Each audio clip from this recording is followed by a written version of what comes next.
Hey everyone, welcome back to JUCO Jam. This is Season 3, Episode 13. Brandon is out on assignment today.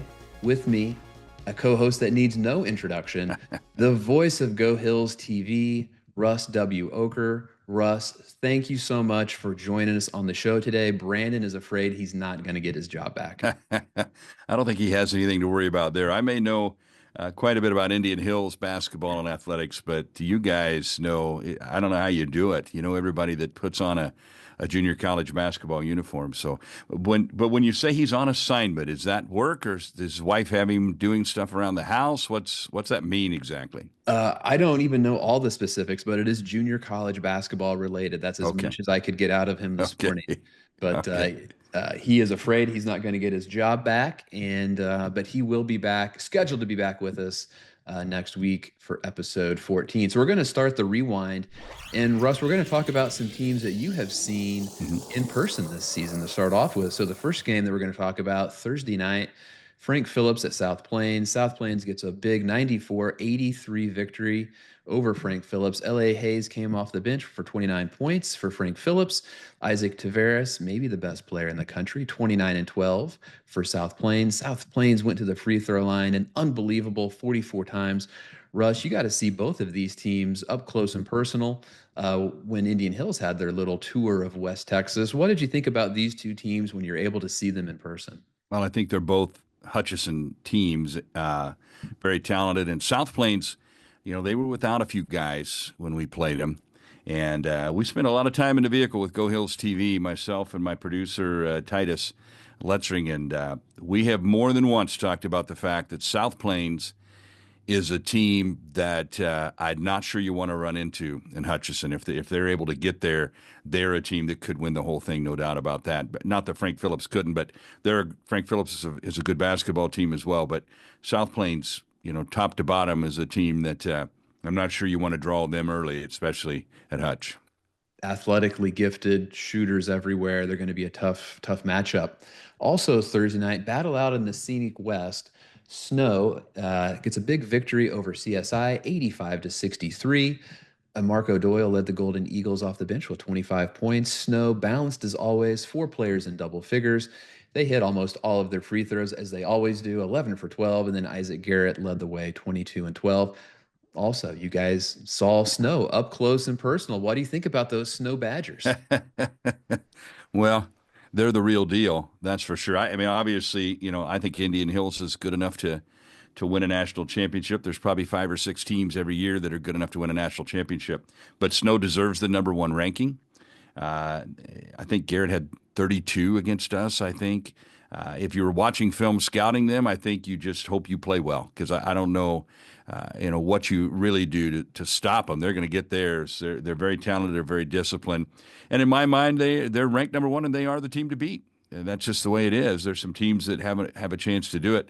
I can tell you that shortly after that game, we had a week off, so my wife and I were lucky. We went down to Bowling Green, Kentucky, to see Coach Hank and watch some of our former players, and got a chance to share a little time with Coach and talk a little bit about the JUCO. And I said, yeah, the snow game was tough. He said, well, they're good, and so they're the real deal. So they're the team to beat at this point. They've earned that, and we'll see what happens. It's impressive that the Badgers got a Hank Plona seal of approval. They So got a Hank that's Polona seal of approval. They're yeah. good. And then we had three big games on Saturday. We're going to save your game for last to talk about. We had a couple clashes in the Panhandle. Gulf Coast gets a big win over Pensacola, 69-56. Chipola beats Northwest Florida, 72-56. That eliminated Northwest Florida from postseason play. Chipola becomes your regular season Panhandle Conference champions. But the granddaddy of them all, Indian Hills Triton. This was a rematch game. Triton won in February, but Indian Hills 85, Triton 72. The Warriors just shot the cover off the ball, 62% from the field. Five players in double figures. Amante Allen Johnson, who I believe is big money, Big with, money. with 16 points. You guys did a whale of a job on the free throw line, 29 out of 43. And also, you really held Triton down from the three-point line. They hit only 9 out of 32, which was 28%. Held DeJohn Anderson to 13. Dallas Tucker came off the bench, hit four big threes for Triton. What was it like there Saturday night in the Hellier Center. Well, the atmosphere was great, as you would expect. What a cool place. We get to go out on the road quite a bit, so that there's some other arenas that are fun to be at. Vincennes is one. We were there last year. They get a great crowd, but I don't know that there's anywhere quite like the Hellier Center, especially for a big one like that, and especially when it's Golden Eagle Distributing Night. That means there's free beverages in the booster room, so Terrific. that gets them fired up. But it was a great atmosphere. We knew it was going to be a great game. Coach Burns does an awesome job. And I got to see Coach Clancy, the former coach at Triton. He was there, so that was fun. But we had a great game plan. Coach Dewey talked about it after the game, and you could see it early. We were going to go inside. We were going to take it right at Paytok, who's a great player, a great kid. I always enjoy getting a chance to see him. We visited a little bit before the game. But we took it right at him. Unfortunately for him, he got in foul trouble. Dashagas is really starting to play good basketball. He's a huge human being. He's tough to stop in the middle. And it's rare. I think we only shot 7 3-pointers total on the night. And that's, we're going to average closer to 20. So the game plan Coach Dewey had was executed well. And it worked against a very good basketball team. Triton certainly another, they could be a Final Four team again this year, no doubt about it. So that's a huge win for us, especially as the final regular season game of the year. Great little momentum to take into postseason play as you guys this Saturday will play the winner of, is it Saturday? The winner of Yeah. Southeastern and Marshalltown? Okay. Yep. Southeastern and Marshalltown will play Wednesday night. That's at Southeastern. Marshalltown did beat them once this year. Southeastern's a tough team to know because Up and down. obviously they beat Moberly, right? So they're Yeah. good enough to beat almost anybody in the country. We only got them by 2 over at their place. So there's no guarantee. But Marshalltown, again, Coach Flack has a way sometimes of just having his team be better than maybe they should be, especially in a one-game situation. So I'm not crediting that one direction or another at this point, but either one. But if it's Southeastern, they'll be riding a lot of momentum coming in. Absolutely. And then last night we had a couple of big games throughout the country. Connors State picks up a really tough road victory, 64-60 at NEO, what we lovingly refer to as the Battle of Buddy Hammer 2.0. Buddy Hammer, the All-American at Connors last year, transfers to NEO. Cowboys sweep NEO this season, become the Region 2 champions. And then a huge game out in West Texas. South Plains goes on the road, defeats Odessa 85-82. Previously mentioned Isaac Tavares, 24 points. Caleb Blackwell, the amazing point guard, 15 and 5. Nasir Kirksey with 25 points for Odessa. So the Whack Jack standings are a little wild. It appears at this point Odessa is probably on the outside looking in and will not make postseason play. And South Plains is your regular season Whack Jack winner. Really going to be fun to watch that Region 5 tournament. And Russ, you got to see those teams up close. It's going to be a great tournament. But let's transition to the rundown and talk about this week's games. And right off the top, we got Mondac semis Wednesday night. And if Indian Hills wins Saturday night, you guys will travel to the Mondac winner. Are you prepared to maybe take a drive to Glendive, Montana? Is that about 14 hours? It's about 14 hours to Glendive, Montana. Coach Peterson there. I think he's still there, right? Last time we were out there, they were very gracious. It's not a real big town, but I love the area. I don't necessarily like the drive, but I love the area, and that's a fun arena. They get behind that team there. And I would expect them to be quite a challenge for whoever comes over there from Iowa. And the only team I see with a chance maybe to beat them is Willingston, maybe, which is 14 and a half hours, basically Canada. So when I saw that, I'm like, all right, let's go Buccaneers. And Dawson would be a great statement win, win at Dawson would be great for the seeding at the national tournament as well, right? So absolutely, you probably get a little bit more clout there. And then the game that Brandon and I have dubbed as Bubble Mania is Wednesday night, Barton at Coffeyville. This is the battle for second place in the Jayhawk Conference. I would say there's a strong possibility that the Jayhawk Conference gets 2 teams to the national tournament no matter what. And it's really important to be the regular season number 2 seed versus the regular season number 3. So big game Wednesday night in the Jayhawk. And then we'll finish real quickly Thursday night. South Plains at Midland. That's Thursday night is the end of the regular season. We have the Region 1 semis, which is the Arizona semis that happened Thursday night. I'm going off memory here. I believe that Eastern Arizona plays Southern Nevada and Cochise takes on Arizona Western. And then Friday, some teams that you guys have seen, the Missouri semis take place. So I think we have a play-in game. Missouri West Plains will play State Fair, and the winner of that will play Moberly. And then we have Three Rivers Mineral Area. Any thoughts on those Missouri teams? I know you've traveled to all of those places throughout the years. You know, it's funny. This year we did not. Last year we were in Missouri quite a bit. This year, I don't know, schedule wise, we just didn't get down there. But you keep an eye on it. Obviously, it looks to me like Moberly, although they just dropped it to Southeastern. But Coach Smith and Moberly is again in that region. In my mind, year in and year out, they're kind of the team to beat till somebody beats them. But there's so many talented teams there. But I expect to see Moberly come out. I expect to see a Moberly Triton game, in the district, and that should be fun. But Yeah, that's why you play the game, right? it's why you play the game. And Region Four crazy things tend to happen Yeah. throughout the years in Region Four. So you never know. But I think all the serious JUCO fans would love to see a Triton Moberly matchup. Yeah. Guys, stay with us. When we return, we're going to have Coach Todd Franklin, national champion from Vincennes, with us in the spotlight. Intensity fuels these champion student athletes to greatness. Zurich Insurance is proud to be the official provider of student athlete insurance for the National Junior College Athletic Association. Throughout the highs, we cheer along to their screams of victory. Throughout the lows, we support them through their tears of defeat. Zurich Insurance, helping student athletes play the sport they love.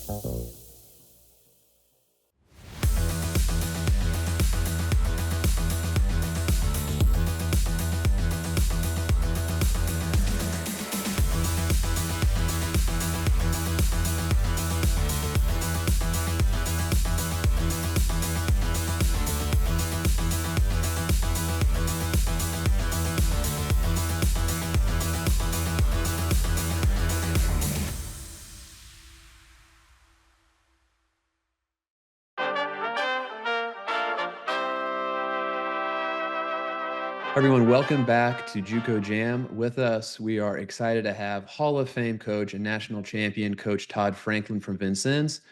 Coach Franklin, thank you so much for joining us. Oh, thanks for having me. Coach, so excited to have you. You are in junior college basketball royalty. Not only are you a national champion and a Hall of Famer, you are currently tied for second with 15 trips to the national tournament in Hutchinson, Kansas, behind only the great Gene Bess. Hopefully a 16th trip happens here in a couple of weeks. Has the Hutchinson Tourism Bureau reached out to you about like an ultimate guide to Hutchinson, Kansas with Todd Franklin? They have not. They have not. We probably could give some pretty good tips at this point in time. But no, they have not. But it would be nice to get back there for the 16th time. Yeah, I know that's an important part of what you do, whether it was at Vincennes or Southeastern Illinois. It's part of your pedigree to get to that national tournament. I want to ask you about this Trailblazer basketball team. I have really enjoyed watching you guys all the way from the Jamboree season to now. It appears, as just kind of a fan and an outsider, that you made an effort to get more athletic, more shooting. Your shooting stats are up across the board, whether it's 3-point percentage, free throws. Was that a concerted effort that you made to get a little bit more athletic, get more shooting, or was that just a byproduct of taking the best players available? We limit ourselves in terms of what we're going to take personality-wise, and so we are a little limited what's out there. It's like every year, what is available. We're going to try to get the best players that fit us. Not everybody's going to fit us. We want to have some toughness. We want good guys. We want guys who want to be a class. We have guys that want to be somebody when they're 35 years old. So that kind of, moves your pool of people down a little bit. We always want to get as athletic as we can. We always want to shoot as well as we can. But we're not always willing to trade it off. So this time we were able to find some guys. I think things have changed a little bit now because the world's basically all predictors. We're all in that pod now because there's really no test scores involved. So JUCO's changed a little bit. May have another big change coming here, it looks like, with the way things are changing again. But for now, we're in the pod recruiting against all the low ones. And we were fortunate to get some good players. How do you find the beauty, for lack of a better word, in guys that maybe other people wouldn't consider post players or might overlook due to their lack of height or stature? And just recently, I think of, the last 6 years, George Dixon, Michael Bonsu, Brian Akonmu. Have you always felt this way about being able to play kind of a non-traditional post, or has your thinking evolved over time? Again, we take the best people we can get, and honestly, we've always believed in good shots. I mean, I think everybody does, but our version of good shots, we're going to play inside out. We want to take shots that we can rebound. All those are very big for us, and guys that can rebound. So in Southeastern, we were going to get mutts. We had to get guys that were 6'3" post, and sometimes we convert them to be guards. And sometimes they would end up as fours, and sometimes, they were fives. But they were all tough, and they played their backsides off and won a lot of ball games. And, we learned there that those guys could play against anybody if you played them right. You got to do certain things with them, and we kind of had to learn how to do that in order to put good guys on the floor that are very competitive. That's what we had to do. And, when I came to Vincennes, I said, well, if I can get 6, 7 guys that are that's great. But if not, if I've got, George Dixon, it's probably 6'4.5", is out there, and he's tough as wood, and he's going to go out there and guard you and rebound, and we'll teach him a jump hook and get him a good seal, and, we'll have a good player. So we've stayed with those guys when they're there. And if we can get the 6'7", 6'8" guy who's that same guy, but a little taller, we'll certainly take them. But we like toughness in there. And I have to just ask a follow-up question about one of my favorite all-time junior college basketball players, Michael Osei Bonsu. I imagine you are not the least bit surprised at the success he's having at Missouri State with Coach Martin. No, I'm not. Mike's a good player. He was a good player. And again, we pigeonhole guys sometimes. We say they can't do this, well, what can he do? What can he do? He can seal the heck out of you. We knew when we signed him, he'd be a great screener. And a lot of people won't talk about that, but he has great feet. So of course he's big as a house, shoulder to shoulder, and he's thicker than you think he is, as big as you think he is. I mean, he's solid. Remember the first time we brought him for workouts, and he screened a couple guys, and literally they like to die. At the very least, we're going to get that. And he was very mobile. I mean, he could really run up and down the floor. So this guy could do this, and he did it all day. So we'll get something from him. And then he just kept getting better. He's a lot better athlete than people think. I mean, he's really got some pop off the floor. I think Mike's going to keep getting better. Now, you've coached, junior college basketball players who went on to be NFL guys. I don't know that he wants that for himself. I'm sure he's going to try to pursue basketball as long as possible. But I mean, would you be shocked if we see Big Mike in an NFL uniform at some point? Oh no! I mean, if somebody does it and they're patient with him, he won't only be good. He may be great. I mean, there's not very many human beings like Mike, and that's NFL. It's traits. We had DeMar Dotson that did 13 years and made $80-90 million playing as a right tackle for Tampa Bay, and he had never put pads on, and started for 12 years and one of the better ones. It's traits, and Mike has all the traits. I mean, Mike is, he's a freak. If he'd have played football, he'd been all SEC, all Big Ten, whatever it is. So somebody gets him, trains him, teaches him how to put helmet pads on, and spends about a year with him, I would guess, really working with him, put him on a practice squad. You're going to have an animal in there. That dude right there, if you put him on a defensive line, he's a defensive lineman. I mean, yeah. He'd be 3:15 in 2 seconds. Quick, strong, got those quick, strong hands, rip through you. There's no way it wouldn't be good. It is funny that the next Aaron Donald might be in a basketball uniform. Absolutely. That, by all the traits, all the abilities, his energy, he would go play after play where a lot of these guys can't. His quickness off the ball. And like I said, he's got those hands. He has those quick, powerful hands those guys have to have in there. There's no way he wouldn't be good. Yeah, and you're a boxing guy too. I mean, I know you enjoy watching boxing. Yep. He kind of has those, quick, strong hands that you think almost like a boxer might have. Yeah, he's got them. He's got them. What man, I just love watching this team. I love how they share the ball, how quick guys move. You guys get pin people on the backside, get those post entries. What are you enjoying most about coaching this year's Trailblazer team? Well, they're good guys. Number one, like we always like to say, and it's cliche, but it's true. And this team has just been a work in progress from the beginning. I mean, it has been, and we have made progression. Sometimes we've gone pretty steep progressions over any given 2-week period, and then there's been some slower but steady type of deals. But we've kept moving forward. We're a very different team than we were when the year started. We had some injuries, and we were a brand new team except for LeBron, and we had to have players develop. We had to kind of figure out. I had to figure out what was the best things to do with them as we figured out who it was going to be. So it's been fun. There was, and we're at the end of it. We want to push through this last line, and I think we've got another surge or two in us, and I think that's going to determine whether or not we really have a real chance to win a national championship here. Can we get them all going at the same time? Can we make that next step that I think a lot of our individual players have an opportunity to do? If we can, we've got a shot. Does it make your job more challenging with the depth that you've had? Just thinking about the guys on your roster, you're 13 players deep. There has been probably a moment for each one of those guys throughout the course of the season where you look down and be like, Mayo Swansea might have been the reason that we won the game today. Or, it was Hussein Amaraji that got us over the top today. Does that make it easier for you knowing that you got 13 guys to choose from, or is it a little bit harder, never knowing kind of what group of 5 it's going to be? It's harder, but it has its advantages. Yeah. It's harder to know. We haven't consistently had, okay, this guy's going to be this all the time, because we've been progressive and getting there. Some guys just weren't ready, and sometimes, as they get ready, well, when they first get ready, they're still not ready to be consistently that all the time. And I think we've had that all year, but we've also been able to look down that bench after the first 8 or 9 games. We've been able to look down there from that point on, once we developed to a certain level, where we found somebody. Now, when you don't know exactly who that's going to be before the game starts, it can be a little, nerve-wracking.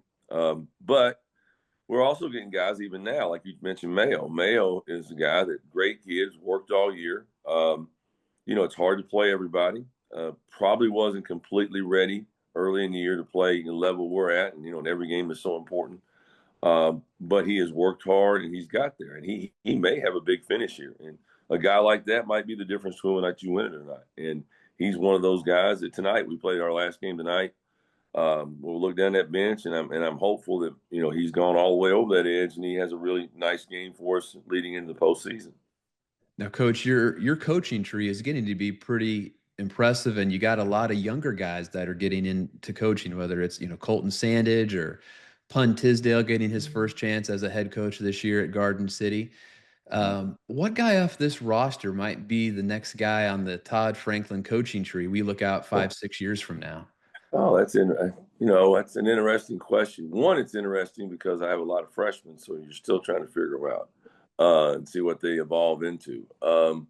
I don't know during our freshman year if you would have thought Colton Sandage was going to be the guy that was going to be in the coaching or not. That's a good question. I mean, LeBron could, someday be in it. I could see him maybe, but probably not. He might be smarter than that. I don't know. Any of these guys might. They just depend if they want to. Yeah. And sometimes you don't know if you want to until it starts to get away from you. When it's over and you look and say, well, I really don't want to go out and do this. I want to stay around the game. I think we've got a number of guys on this team that could do that. That's great. You recently earned your 400th win at Vincennes in a very short period of time. Saturday night, they did a really nice tribute to you with some of the great players that you've coached over the years. What did that mean to you to hear from so many of your guys, that are in your family? Well, it was really nice, first of all, and they kept it a secret from me, and I really appreciate everybody who was involved in that. And special thanks to my longtime assistant, Coach Davis, Brian Davis, who does a fabulous job. I think he did a lot of the legwork on that as well. That's the only thing that really gets me. if you want to be truthful. I mean, on the wins, or whether we win another championship or all those things, honestly, I mean, it's not going to change my life too much one way or the other. The only thing is the players, and it's the players once they're grown.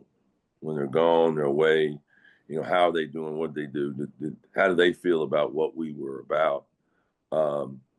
And so, yeah, it was nice, really nice. And I've had a lot of more guys have reached out since, because it's one of those things where they put it up and post it and whatever, So it's a moment somebody can go hit up, oh, coach, So the last couple of days have been really nice. I've had a lot of guys, and I spent probably all last night. I should have been breaking down film, but I spent all night talking to guys. In these days we're FaceTiming and all those type of things. We're actually seeing each other. We're all getting old and a little uglier, so it's probably better just on the phone. But it's good. It really is. It meant a lot to me. That's great. Well, Coach, I've asked you a lot of softball questions. We're going to hand it over here to Mr. Russ W. Ocker to bring it home with a hard one. Okay. All right. Before I get to the real hard one, the biggest question out there each week, I do want to ask you. 400 wins, you've won a lot of basketball games. Are there coaches out there that you enjoy matching wits with? Are there people that you always look forward to, whether they're good friends or maybe people that boil your blood a little bit? Are there people that you enjoy matching wits with more than others? Well, I don't know if enjoy would be the right word with these guys, because it's tough, it's hard. But, you get a great appreciation for it, and I think there's some mutual respect between some guys. Love playing against Coach Smith at Moberly. Pat and I have become good friends, both old Kentucky boys, but he does a great job. They play so hard. And, we're kind of known for playing hard, so love to play. You used to like to see Steve Green when we were at the national tournament. We had some really good teams, some really great games. We haven't played much over the years, but love to see Jay Herkelman. I'm in the old boy crew now. I'm the youngest of the old boy crew. I really, literally, I'm kind of the line, that separates that the hierarchy, where some of them are leaving to the old guys, and I was in that bunch, and now we're going the others. So I love seeing those guys, and it's a group that I will say this, and I think it just didn't get its proper respect in this way. I think all those guys should have been coaching Division I a long time ago. And say something about, like Gene Best should have been when he was in. I mean, there was a period where JUCO coaches all got and moved up when you had an era of that. I think you may see that era coming back. This whole group went through an era where there were some great coaches, man. And you see, like, now Mark Adams is out doing his thing, with Coach Beard, and still not getting, because he's behind the scenes, but we all know. And I loved matching wits with him. I had 2 great Elite 8 games with Mark. Won one, lost one. Those are the things that mean a lot to you. And I think there was a great deal of mutual respect around all of us. I'd love to see Coach Smith being given a Division I job like he should have. Coach Green should have had one. Jay Herkelman should have one. I mean, all those guys. I mean, it's in that era, some of those guys are still young enough to do it. So any D1 guys out there, you need to hire those guys. They'll win for you. I can tell you that right now. Your guys in the league won't want to coach against them. They'll all be sorry they got in. All right, now the big one.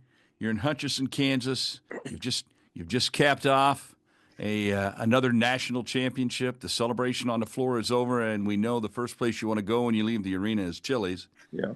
So what's Coach Franklin going to pull off the menu? Well, if it's after the national championship gun, there's going to be something as tall and cold as I possibly can. And they better keep them coming. Chili queso is always, that's Chili's to me. When I think of chili, that's my first thought. I don't know. Been there before. After that game, it's sometimes you're not as hungry as you might think you are for a little while. If they can bring me some ribs, bring it all out. Bring me some barbecue chicken sandwich, whatever. I'm cool for all of it, but make sure the cold things keep coming. All right, one quick follow-up since you mentioned the ribs. True or false, you have at one point in your life sang the Chili's Baby Back Rib song out loud, either alone or with others around? Well, I probably have. If we want to be honest. Probably after a few of the cold ones, but, I think I have. There's probably some Michael Meyer references going on there, too. Yeah, I'm sure I have. All right. Well, let's bring home that 5th national title this season and get you some tall, cold ones at Chili's, and good way to cap off a great season. But Coach, we thank you so much for coming on JUCO Jam and wish you the best of luck the rest of the way here. Well, thanks for having me. You got it. Thanks, Coach. Stay with us. When we return, we'll get into the grind. As the second largest intercollegiate athletic association in the country, the NJCAA serves not only a pivotal role in college athletics, but in higher education. The NJCAA Foundation aims to move the association forward through resources, grant programs, and other special initiatives. Your gift to the NJCAA Foundation will make a difference and create opportunities.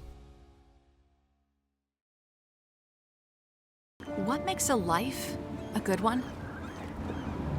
Is it our adventures?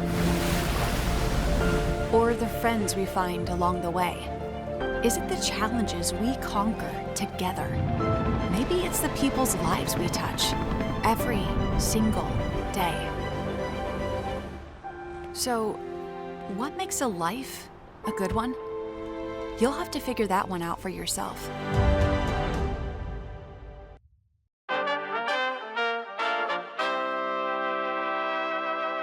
Welcome back to JUCO Jam. We're going to transition to the grind, where we're going to talk about one of the best players in junior college basketball. Today, we're going to highlight Shamari Slim Hugie. He's a 6'6", 180-pound forward from Savannah, Georgia. Last year as a freshman, he averaged 6.7 points, 3 rebounds a game in 14 minutes. He played behind All-American Jeff Nwankwo. He comes back for his sophomore year. He's averaging right now 14 and 5, hitting 85% of his free throws. And Russ, I think this is a guy that really benefited from a second year in junior college, right? You don't always get to see that, but some guys just really flourish in that second year. I think that's a great point. I was thinking that when you're saying that. He's a perfect example of what the second year can mean.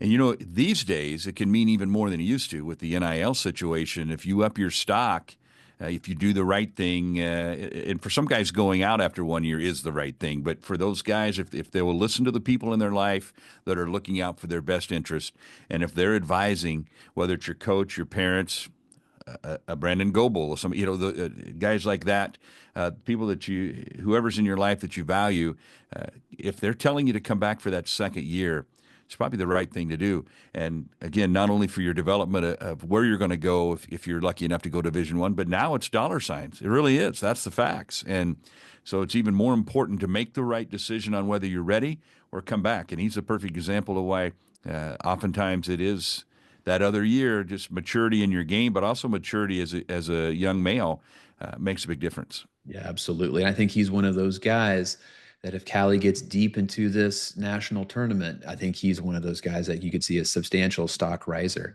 Yeah. We're going to transition to the show, talk about a former junior college player doing well at the Division I level. And this is a guy that you saw up close last year, Ring Malith from Barton. He's doing really good things at SIUE, Coach Brian Baroni, a 6'9", 180-pounder from South Sudan, small forward on Barton's national championship team last year, 11.5 points, 7 rebounds a game. He's getting 31 minutes. And I think that is absolutely critical when you look at where you're going to go after JUCO. Are you going to go to a place where you can get minutes? And Russ, you just talked about dollar signs. I don't know what Ring's plans for next year are.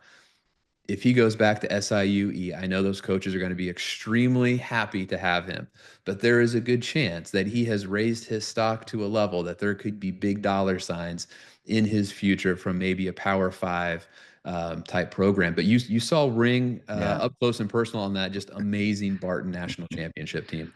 Too close. Saw too much of him, to be honest with you. I said his name too much when we were calling that game. He was one of a handful of guys that you just knew that they were good, and he was a difference maker. So, yeah, that's a name that you know what, I when I saw that, now I'm going to have another 2 weeks of nightmares thinking about him and the Thompson kid and just in general. But and Miles Thompson also at SIUE. Yeah. So they doubled down on Barton players, and SIUE's had one of their best seasons in a long, long time. And SIUE, has really embraced recruiting junior college basketball players, and that's certainly got their program on the right trajectory. I think that isn't that where Eddie Torado? I think there's a former Warrior there, Yes. maybe. Yes. That's Big what Eddie last I Torado, knew number he was 40 there. on the roster. Absolutely. Yeah. They probably have at least 7 JUCO guys on their roster, and they're having one of their best seasons in years. But guys, stay with us. When we come back, we're going to have our 6th man. Intensity fuels these champion student athletes to greatness. Zurich Insurance is proud to be the official provider of student athlete insurance for the National Junior College Athletic Association. Throughout the highs, we cheer along to their screams of victory. Throughout the lows, we support them through their tears of defeat. Zurich Insurance, helping student athletes play the sport they love.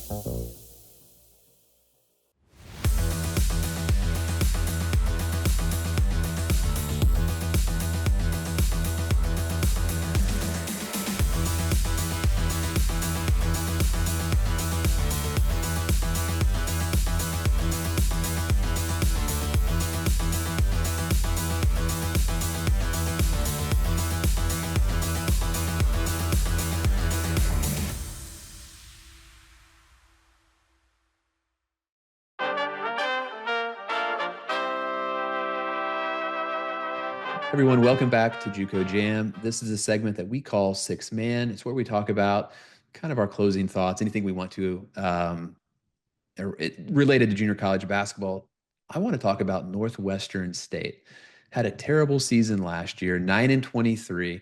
Former JUCO product, Rick Cabrera, played at Vincennes. He's in his 2nd season. They finished 4th in the Southland Conference. An amazing turnaround story. They're 15-15 right now.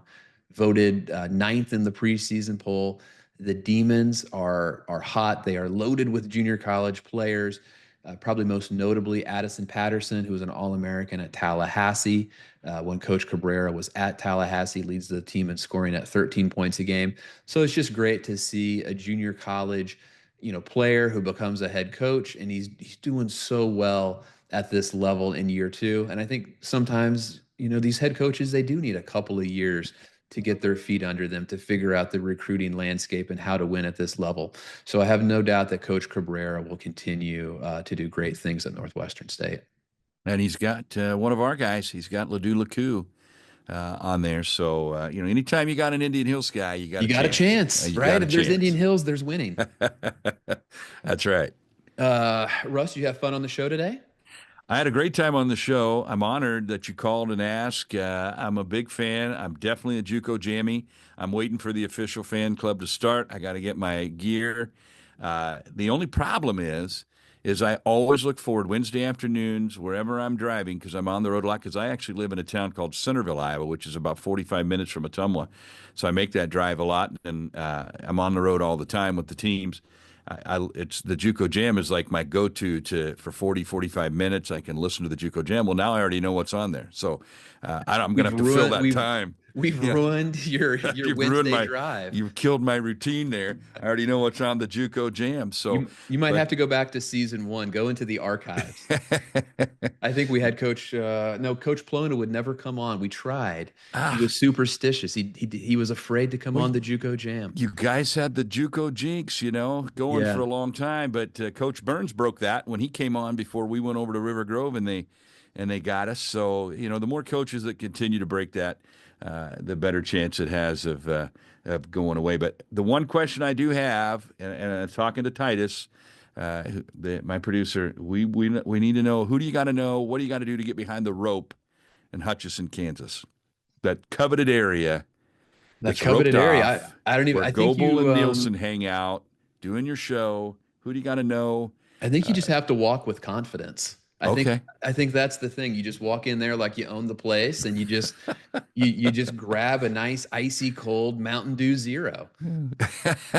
One issue we're going to have this year trying to do that is now that Dr. Monahan's the VP in charge of championships, he knows who we are, so he's probably going to have security guarding closely the guys in our crew. Do not let them behind the rope. Yeah, they probably already have your pictures. I'm guessing. Do not let these guys in, no matter what. But wish you the best the rest of the season here, and no doubt we'll see each other in Hutchinson, and looking forward to that. And appreciate everything you do for junior college basketball. You're kind of one of the voices of junior college basketball as we talk with people throughout the country. They're listening to your calls Saturday night, live from the Hellier Center, or you guys do the road games too. So you guys are everywhere. GoHillsTV is really a differentiator in junior college basketball. So thanks for all you do, and keep up the good work. Well, I appreciate it. And a big thanks to Indian Hills Community College. They're the ones that make the commitment to let us do what we do. And you guys are awesome. It helps me with my job, watching your show each and every week, knowing what's going on. And so I enjoy it. So thanks for what you and Brandon do. It's a blast. And I can't wait to maybe get to Chili's in Hutchinson. And, I'm going with the baby back ribs if we go. That's where I'm at. So Absolutely. Looking forward to it. All right, guys. Thanks for watching the show, and hope everyone has a great sports week.